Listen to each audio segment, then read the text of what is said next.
أعوذ بالله من الشيطان الرجيم بسم الله الرحمن الرحيم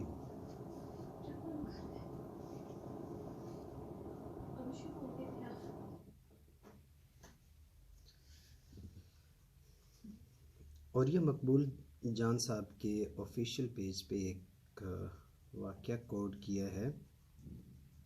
واقعہ بہت اچھا ہے، کوشش کر کے سارا واقعہ سنیے گا۔ حضور نبی کریم صلی اللہ علیہ وسلم کی کوئی بہن نہیں تھی، لیکن آپ جب سیدہ حلیمہ رضی اللہ تعالی عنہ کے پاس گئے تو وہاں حضور صلی اللہ علیہ وسلم کی ایک رضائی بہن کا ذکر بھی آتا ہے جو آپ کو لوریاں دیتی تھی۔ اس کا نام سیدہ شیمہ رضی اللہ تعالی عنہ تھا۔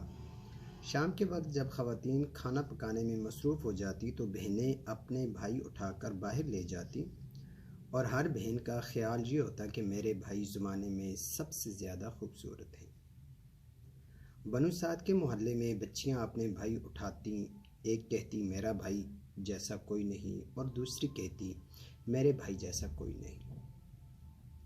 اتنے میں سیدہ شیمہ رضی اللہ تعالی عنہ اپنا بھائی سیدنا محمد صلی اللہ علیہ وسلم اٹھا کے لے آتی اور دور سے کہتی میرا بھائی بھی آ گیا ہے، تو سب کے سر جھک جاتے اور سب کہتی نہیں نہیں، تیرے بھائی کا مقابلہ کوئی نہیں کر سکتا، ہم تو آپس کی بات کر رہے ہیں۔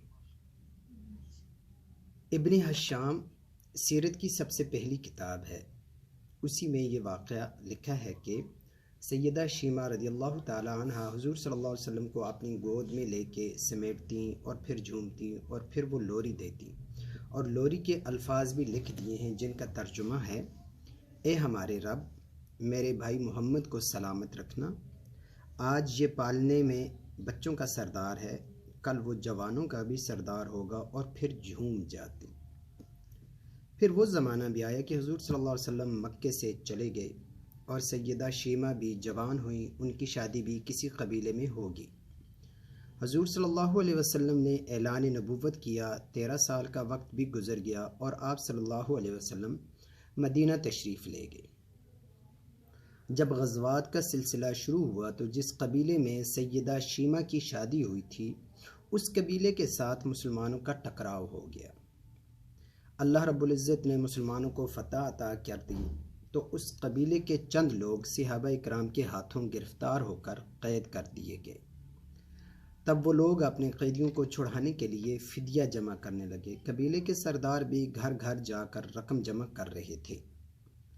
چلتے چلتے وہ سیدہ شیمہ کے گھر پہنچ گئے جو کہ اپنی عمر کا ایک خاصا حصہ گزار چکی تھی۔ کہنے لگے کہ اتنا حصہ آپ کا بھی آتا ہے؟ سیدہ شیمہ نے کہا حصہ کس لیے؟ لوگوں نے کہا جو لڑائی ہوئی تھی اور اس میں ہمارے آدمی گرفتار ہو چکے۔ باتیں کرتے کرتے کسی کے لبوں پر محمد صلی اللہ علیہ وسلم کا نام بھی آ گیا تو سیدہ شیمہ سن کر کہنے لگی اچھا تو کیا انہوں نے تمہارے لوگ پکڑے ہیں؟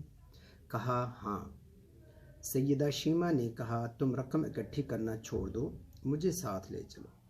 سردار نے کہا آپ کو ساتھ لے چلیں؟ سیدہ شیمہ رضی اللہ تعالی عنہ کہنے لگیں ہاں، تم نہیں جانتے وہ میرا بھائی لگتا ہے۔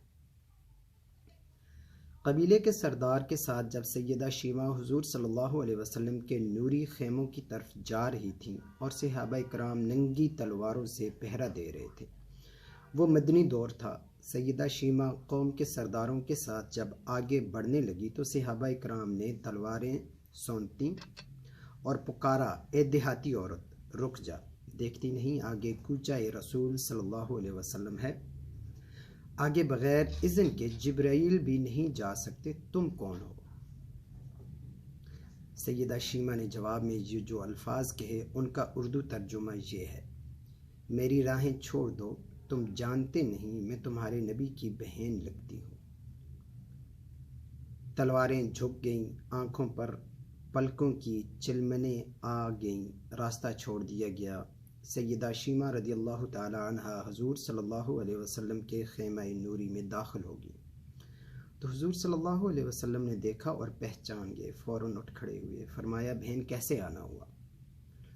کہا آپ کے لوگوں نے ہمارے کچھ بندے پکڑ لیے ہیں، ان کو چھڑانے آئی ہوں۔ حضور صلی اللہ علیہ وسلم نے فرمایا بہن تم نے زحمت کیوں کی؟ پیغام بھیج دیتی، میں چھوڑ دیتا، لیکن تم آ گئیں، اچھا ہوا ملاقات ہو گئی۔ پھر حضور صلی اللہ علیہ وسلم نے قیدیوں کو چھوڑنے کا اعلان کیا۔ کچھ گھوڑے اور چند جوڑے سیدہ شیمہ کو تحفے میں دے دیے، کیونکہ بھائیوں کے دروازے پر جب بہنیں آتی ہیں تو بھائی خالی ہاتھ تو بہنوں کو نہیں لوٹایا کرتے۔ حضور صلی اللہ علیہ وسلم نے بہت کچھ عطا کیا اور رخصت کرنے خیمے سے باہر تشریف لے آئے تو صحابہ کرام کی جماعت منتظر تھی۔ فرمایا، اے صحابہ، آپ جانتے ہیں کہ جب بھی میں قیدی چھوڑا کرتا ہوں تو میری یہ عادت ہے کہ آپ سے مشاورت کرتا ہوں، لیکن آج ایسا موقع آیا کہ میں نے آپ سے مشاورت نہیں کی اور قیدی بھی چھوڑ دیے۔ صحابہ نے عرض کیا کہ حضور صلی اللہ علیہ وسلم مشاورت کیوں نہیں کی؟ ارشاد فرمایا، آج میرے دروازے پر میری بہن آئی تھی۔ اس واقعے کا انہوں نے اور یا مقبول جان صاحب نے جو ریفرنس دیا ہے وہ ابن ہشام کتاب ہے سیرت کی، اس کا حوالہ دیا ہے۔